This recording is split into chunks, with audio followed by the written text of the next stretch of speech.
Hello, Assalamualaikum. Today my topic is number system. So what is number system? A number system consists of a set of symbols and rules for representing any number, and it's used to represent information in quantitative form. Operations of number system. Binary number system 2 digits. Penta number system 5 digits. Octa number system 8 digits. Decimal number system, it's the 10 digits. And here is the last number 5, hexadecimal number system 16 digits. Okay, so here is the question. Question 3. Using the binary numbers reader to find the base 10 value of the following. So here is our question. So let's solve this. So this is the question. So let's solve it.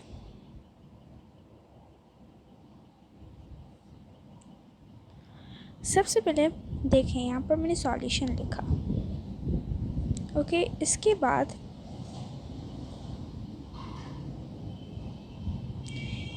यहाँ पर question मैं आपको एक बार फिर से दिखा देती हूँ। यहाँ पर देखें, यहाँ पर जो क्वेश्चन है यहाँ पर लिखा हुआ है using the binary number reader to find the base 10 value of the following.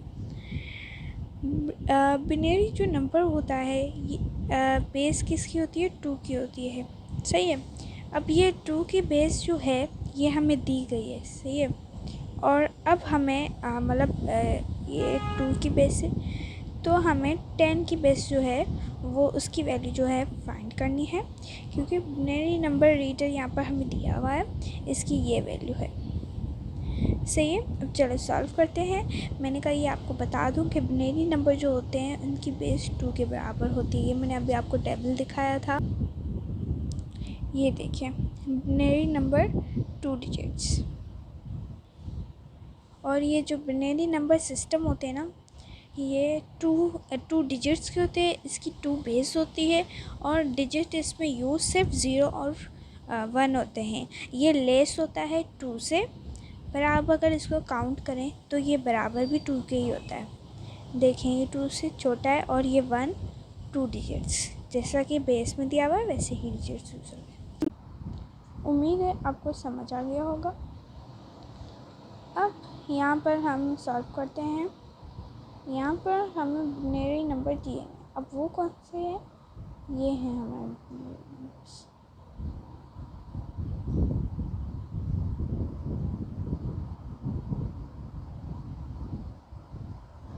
और इनकी बेस क्या होगी? 2 होगी, क्योंकि बिनरी नंबर मैंने आपको बताया है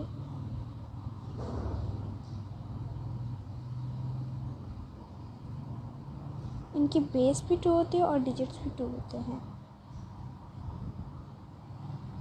2 डिजिट्स होते हैं 0 और 1। इनमें सिर्फ 0 और 1 ही यूज़ होता है, इसके अलावा कोई डिजिट यूज़ नहीं होता है। अगर आप यहाँ पर देख लें तो यहाँ पर बेस भी 2 की लगेगी और ये फॉलो भी नंबर्स 2 के होने। देखें, यहाँ पर ना 2 है, ना 3 है, ना 4 है इस ब्रैकेट के अंदर। यहाँ पर 1 0 1 0 ऐसे ही यूज़ हो रहे हैं, क्योंकि ये डिजिट्स यूज़ इसमें यही होते हैं। अब हमें क्या सॉल्व करना है? हमें इसे बेस 10 में कन्वर्ट करना है। ओके, चलिए अब इसको सॉल्व करते हैं। बहुत ही इजी है। इसमें कितने डिजिट्स हैं हम वो काउंट कर लेते हैं। 1 2 3 4 5 है, तो हम यहाँ पर 5 ब्रैकेट बना लेंगे।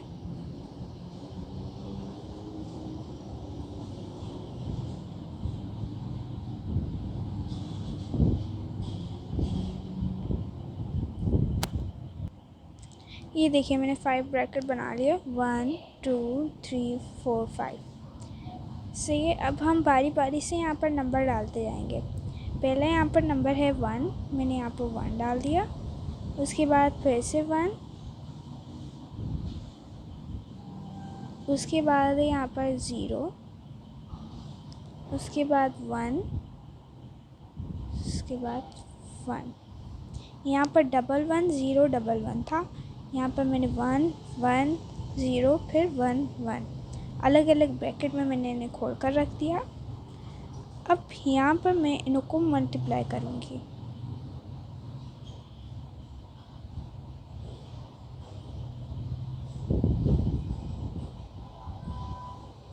से सबको मैं मल्टीप्लाई करूँगी, सबको मैं मल्टीप्लाई करूँगी। और किससे मल्टीप्लाई करूँगी? मैं इन्हों को मल्टीप्लाई करूँगी 2 से।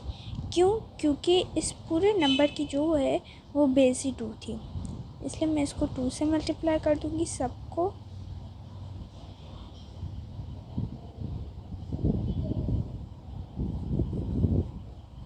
यहाँ देखिए मैंने सबको मल्टीप्लाई कर दिया। सही है। अब यहाँ पर मैं इनको बेस भी दूँगी। वो कैसे दूँगी? मैं यहाँ पर राइट हैंड से शुरू करूँगी बेस देना। 0 1 2 3 एंड 4। मैं सबको ऐसे ही बेस दूँगी 0 1 2 3 4। सही है। उसके बाद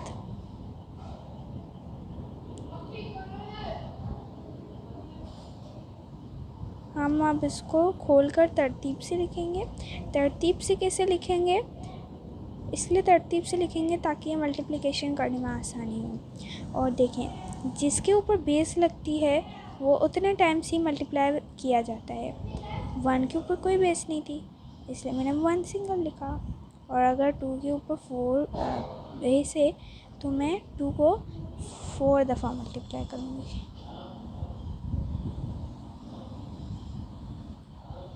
देखिए 4 टाइम मैंने मल्टीप्लाई किया, और अगर मैंने इसको 4 टाइम मल्टीप्लाई किया तो ऊपर से बेस यहाँ पर हट जाएगा। फिर मैं प्लस कर दूँगी। जैसे हमने पहले से तरतीब से लिखा वैसे ही मैं इसको भी तरतीब से लिख दूँगी।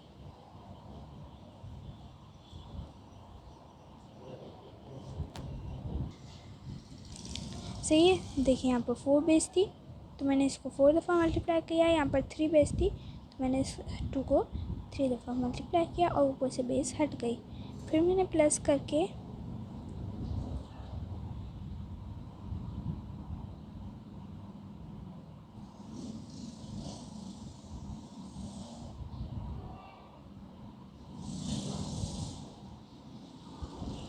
मैंने यहाँ पर 2 एक दफ़ा इसलिए लिखा है क्योंकि इसकी बेस ही यहाँ पर 1 है। सही है। और यहाँ पर है 0, कुछ भी नहीं है। तो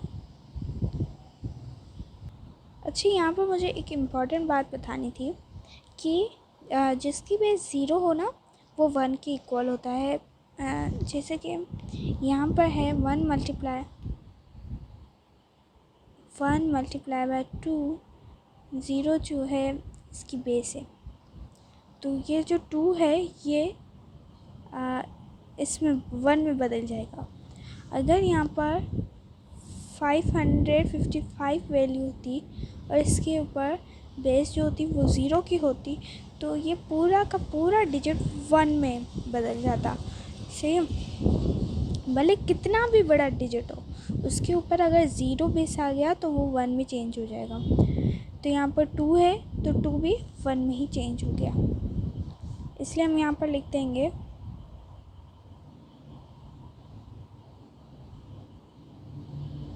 से। अब हम इसको मल्टीप्लाई करके लिख लेते हैं। अब हम इसको मल्टीप्लाई करेंगे तो इनों के ब्रैकेट हट जाएंगे। सेम 1 2 ज़ा 2, 2 2 ज़ा 4, 4 2 ज़ा 8, 8 2 ज़ा 16। सही है। अब यहाँ पर 1 2 ज़ा 2, 2 2 ज़ा 4, 4 2 ज़ा 8।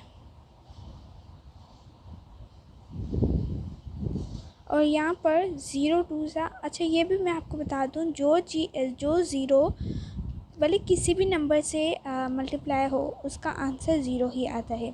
जैसे कि 0 2 ज़ा 0 और 0 2 ज़ा 0, ऐसे ही।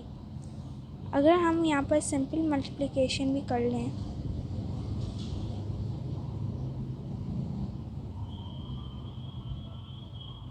यहाँ पर 0 क्यों आया? क्योंकि 0 5 ज़ा 0, 0 5 ज़ा 0, इसका आंसर 0 ही आया। सही है। 0 2 ज़ा 0, 0 2 ज़ा 0, यहाँ पर मैंने लिख लिया 0। इसके बाद है 1 2 ज़ा 2, 1 1 ज़ा 1। अब हम इसको सबको प्लस कर देते हैं।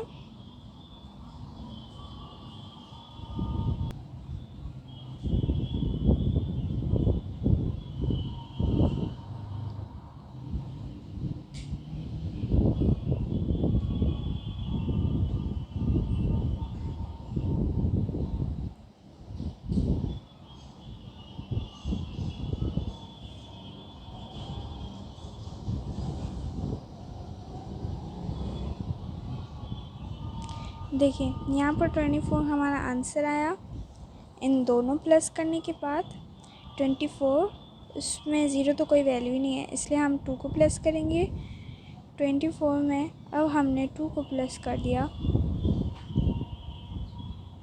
तो 26 आ गया। और उसके बाद यहाँ पर हमारे पास 1 है, हमने इस 1 को भी इसमें प्लस कर दिया तो 27 आंसर आया। 27 आंसर आ गया। ठीक है, अब ये जो 27 हमारा आंसर निकला है ना, ये जो है कि हमारे बेस 10 की वैल्यू है।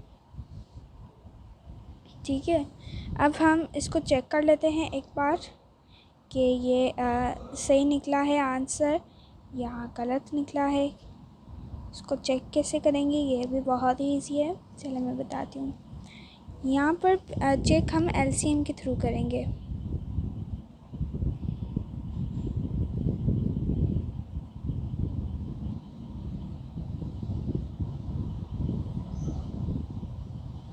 से अब देखिए यहाँ पर हमारे पास है नंबर, जो आंसर निकला है 27, उसको हम रखेंगे। अब 27 बेस 10 है। सही है। अब ये हमें कैसे पता चलेगा कि ये बेस 10 है? ये बेस 10 पक्का है क्योंकि हम 27 जो है उसको बेस 2 के साथ है ना, मतलब डिवाइड कर देंगे। डिवाइड कैसे करेंगे? फॉर एग्ज़ाम्पल ये 27 है, 27 मैंने यहाँ पर रखा, इसको बेस 2 में चेक करना है, इसलिए मैंने यहाँ पर 2 लिखा। से अब हमें कैसे भी करके इस 2 से ही इसको सॉल्व करना है। सही है। देखें 2 1 ज़ा 2, 2 1 ज़ा 2, 2 2 ज़ा 4, 2 3 ज़ा 6, 2 3 ज़ा 6। अब इसमें से एक बचा, वो हम यहाँ पर रख देंगे। ठीक है। अब यहाँ पर हमें दोबारा से 2 लगाना है, कोई और नंबर नहीं उठाना है। सही है। अब यहाँ पर हमारा 2 लगाना है। 2 के टेबल में तो 13 नहीं आता है, इससे जो तक आता है 12 आता है। अब आप समझ लें कि ये 12 है। सही है। तो 2 1 ज़ा 2, 2 2 ज़ा 4, 2 3 ज़ा 6, 2 4 ज़ा 8, 2 5 ज़ा 10, 2 6 ज़ा 12, 2 6 ज़ा, और यहाँ पर समझ लें 12 लिखा हुआ है। तो यहाँ पर फिर से हमारा इसमें से 1 बच गया। अब ये 6 है। 2 1 ज़ा 2, 2 2 ज़ा 4, 2 3 ज़ा 6, 2 3 ज़ा 6। इसमें से कोई भी नहीं बचा तो हम यहाँ पर 0 डाल देते हैं। से फिर से हमें यहाँ पर 2 ही देना है।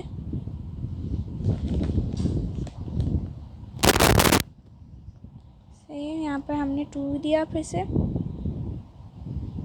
और 3 तो आता ही नहीं है, इसलिए 2 1 ज़ा 2, आप समझ लें ये 2 है, और इसमें से 1 बचा तो हमने यहाँ पर रख दिया। अब 1 है फर्दर तो हम इसे डिवाइड कर ही नहीं सकते, तो अब ये हमारा जो भी वैल्यू बनेगी वो ऐसे बनेगी।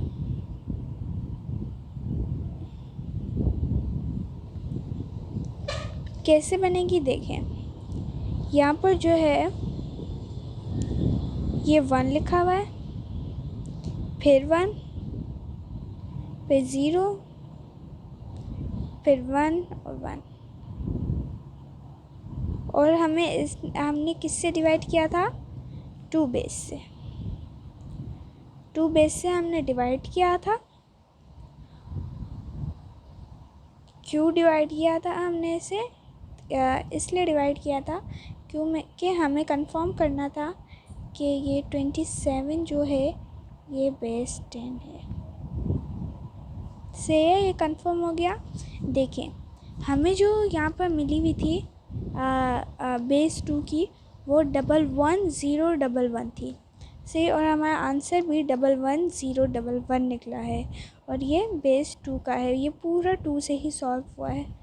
और ये जो 27 है, ये हमने यहाँ पर अभी ये पूरा सॉल्व करके यहाँ पर निकाला था 27।